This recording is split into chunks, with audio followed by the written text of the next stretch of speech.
Now I want to call up again Rabbi Menashe Bovit. He's going to give us the Jewish perspective on the sanctity of life.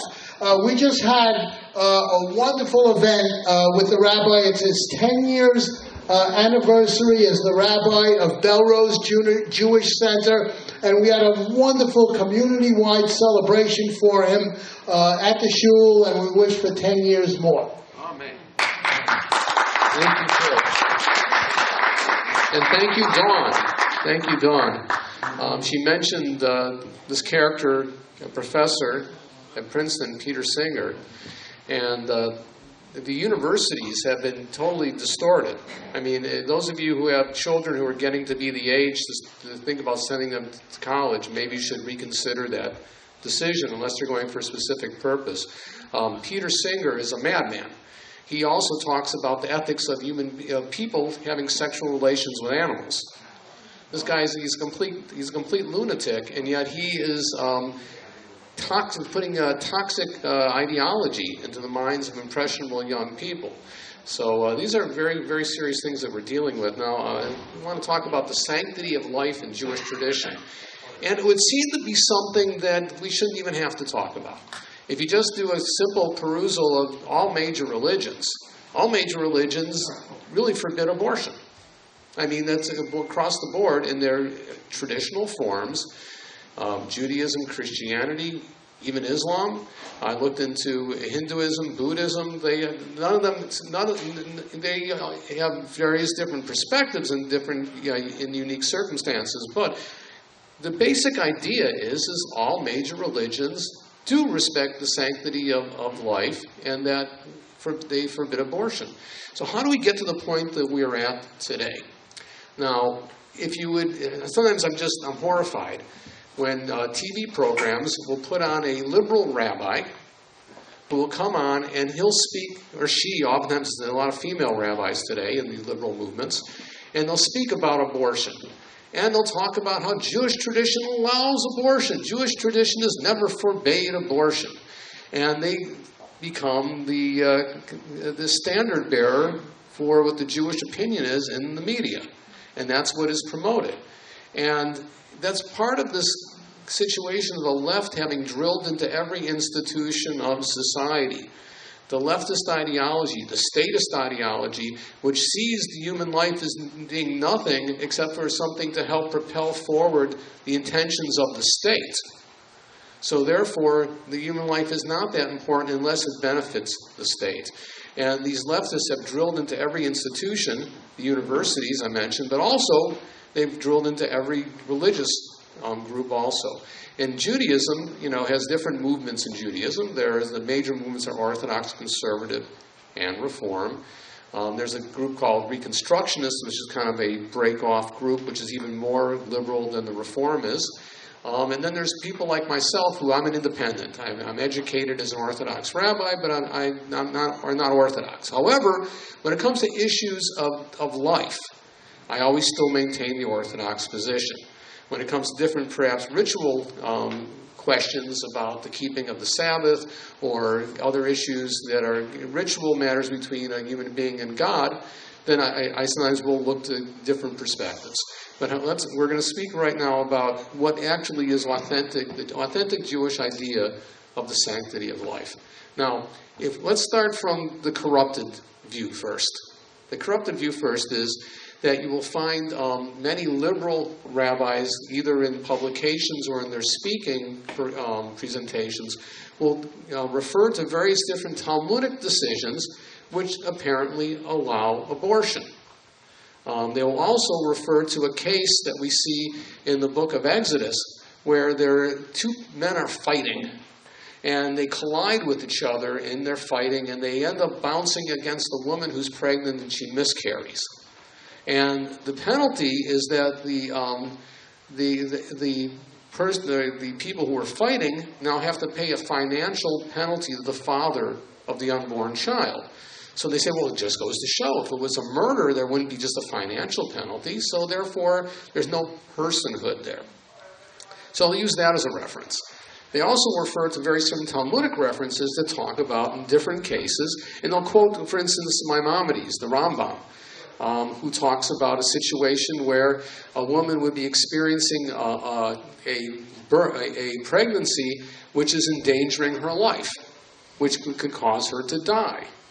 And it goes into a very detailed perspective as to how they could abort the baby to save the woman's life. Now, abortion is nothing new.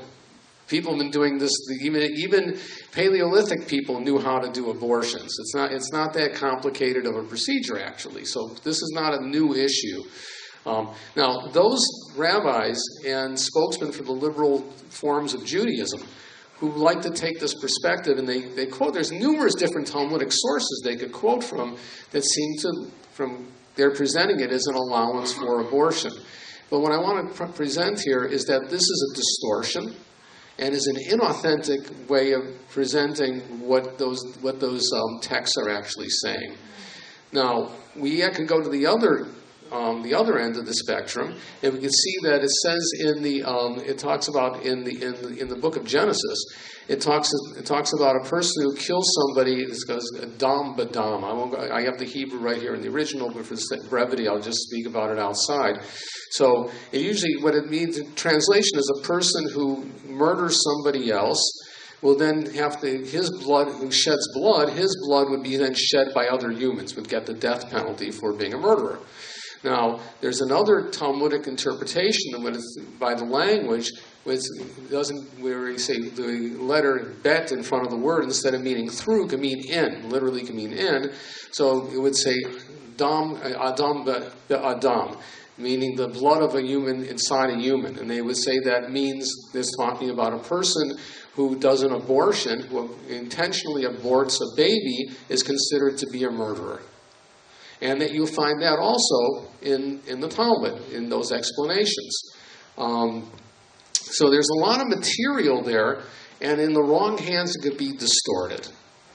Now, the case that I referred to previously, the case that in the book of Exodus, where the two men are brawling and they collide with a pregnant woman, that's unintentional.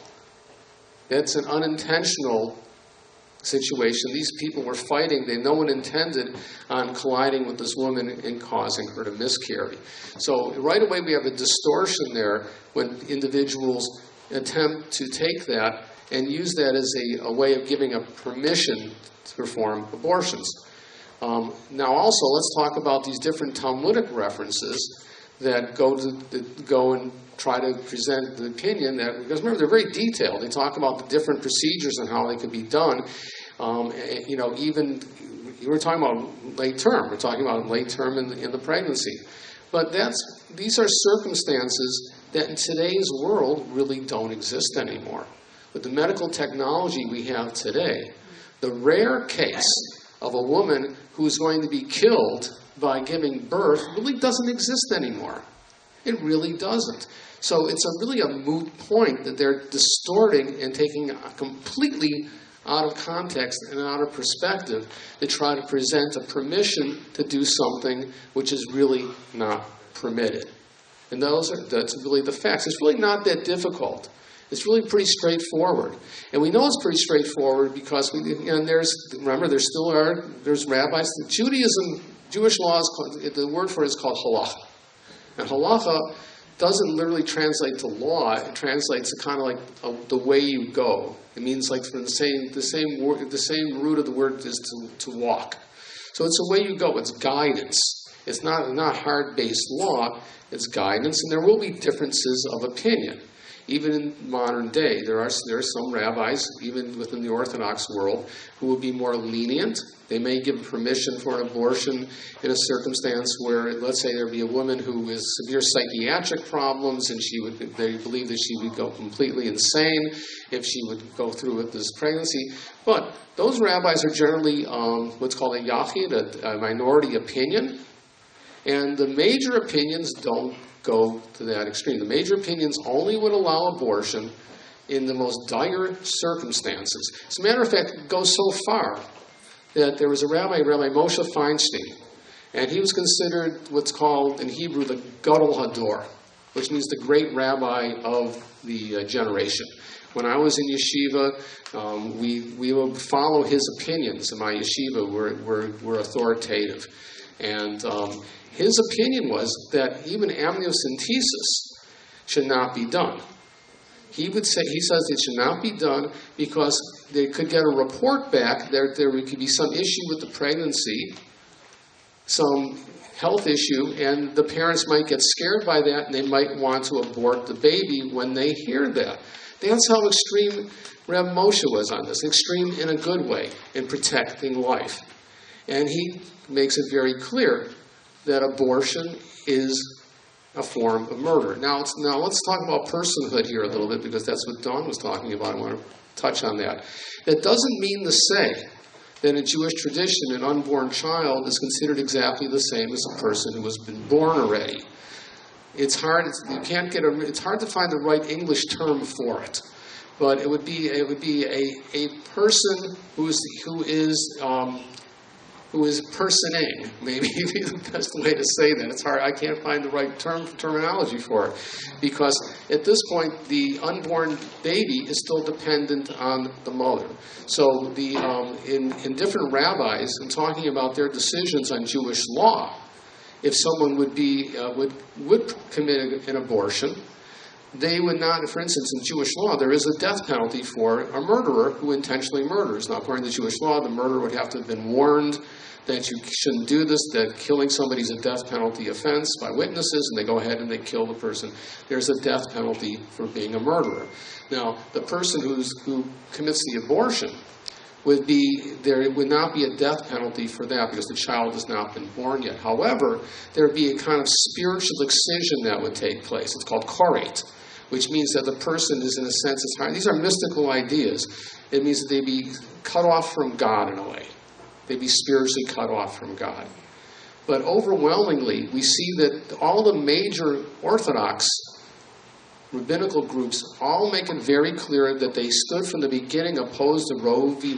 Wade, and they continue to this day to object to abortion and the legalization of abortion and the making it easier. And that really is, in a nutshell, in a very simplified way, really where Judaism stands on this situation concerning abortion. Abortion is forbidden. It is only permitted in the rarest of circumstances that in our day and age, our medical technology would make almost impossible. That doesn't mean that there wouldn't be a case, a rare case, God forbid that would happen. But we know that the studies show the vast majority of abortions are not done because of any medical concerns. They're done for convenience. That's why they're done. They're done because someone's convinced somebody, it's not a good time for you to have a baby in your life. It would be an inconvenience. That is really, that's the depth of morality that the left has pushed our society into. That to murder an unborn child because you do not want to be inconvenienced. Now I want to touch on also this, I'm glad that I got to follow Dawn with her wonderful presentation about personhood. Assisted suicide, I want to touch on that briefly. In terms of suicide, Judaism forbids suicide.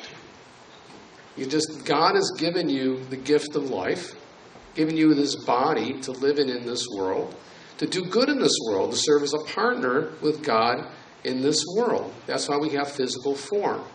And then the soul is a spark of godliness.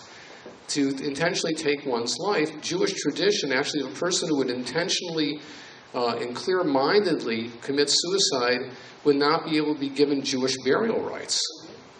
And not even be allowed to be buried in a Jewish cemetery. However, most of the time, the rabbis will conclude that the person was insane at the time they did this. They were not in the right state of mind, and they still would give them the rights. Because a right-minded person wouldn't kill themselves. But I want to touch on assisted suicide. That is entirely forbidden by Jewish law. As a matter of fact, most rabbinical authorities would say that even in a case where it's very iffy, if the treatment would even help, you'd still need to maintain life as long as you possibly can. Not to do the opposite, not to assist ending life. We can't play God. We could be God's partners, and we're supposed to be here to make life better, to increase life and help life go along. The person who would assist in suicide would be considered to be a murderer. There was a case in New Jersey last year where an Orthodox Jewish doctor was fighting. He lost in court because they're going to try to force him right now to do assisted suicide. Anyway, just touching on these issues. If anybody has any questions, we'll go into that later.